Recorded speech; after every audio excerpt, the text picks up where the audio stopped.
If you had just 1 minute,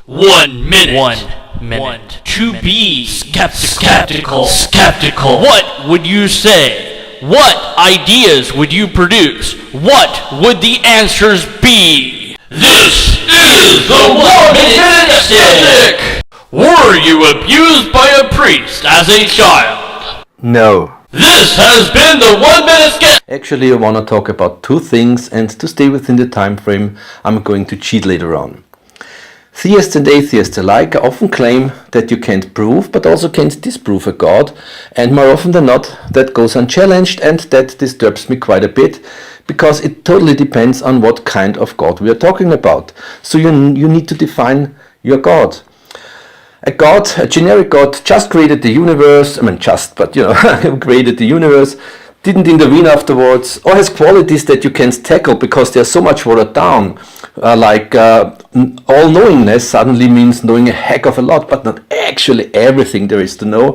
Well, indeed, such kind of gods you can't disprove, but since it's not falsifiable, you can dismiss them anyways. A god, on the other hand, with strong specifics, like created the world in 6 days, just for example, a couple of thousand years ago, and didn't deceive us in making the world look older than it actually is, this kind of a god is easily disprovable and therefore pretty much disproven. So that was that, my time is over, and here comes the cheat. There's going to be a second part. This has been the 2 Minute Skeptic! That deconverted man, do something about this! What the bleep do you want me to do about it? I can't use just the word no as a 1 Minute Skeptic, and Heinzi sent me these 2 other things that don't really fit anywhere else, so I might as well just use them now. But that's not 1 Minute Skeptic! 1 Minute Skeptic is about 1 Minute Skeptic and answering questions from theists or other questions that we've been asked. In my obviously successful attempt in cheating deconverted man system, here now comes the second part. My argument goes against the typical Abrahamic God who knows everything, all-knowing meaning knowing actually everything there is to know.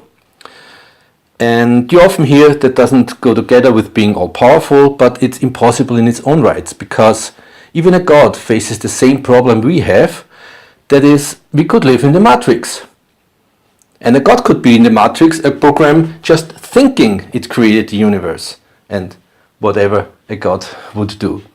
So, in summary, even a god doesn't know whether there is something it doesn't know. Because even if it actually, in reality, knows everything there is to know, it would never know that bit. So, that was my argument. Greetings from good old Austria, and goodbye. And Austria meaning no kangaroos. Except for zoos. Okay. This has not been the 1 Minute Skeptic! I don't know what this was, but it wasn't the 1 Minute Skeptic, and I completely blame you, deconverted man! Announcer guy voice, don't you know we're supposed to blame Matt Slick for everything now? So it's obviously not my fault, it's Matt Slick's fault. That makes no sense to me! Whatever! I blame Matt Slick then! This has been... I don't even know what this has been! Post your questions in the comment section below! Even if it was the case that a priest molested you as a child, and that's the reason you deconverted, that doesn't make your deconversion untrue, and it doesn't make your conclusions untrue. What matters are the arguments, not the reasons why we convert or deconvert.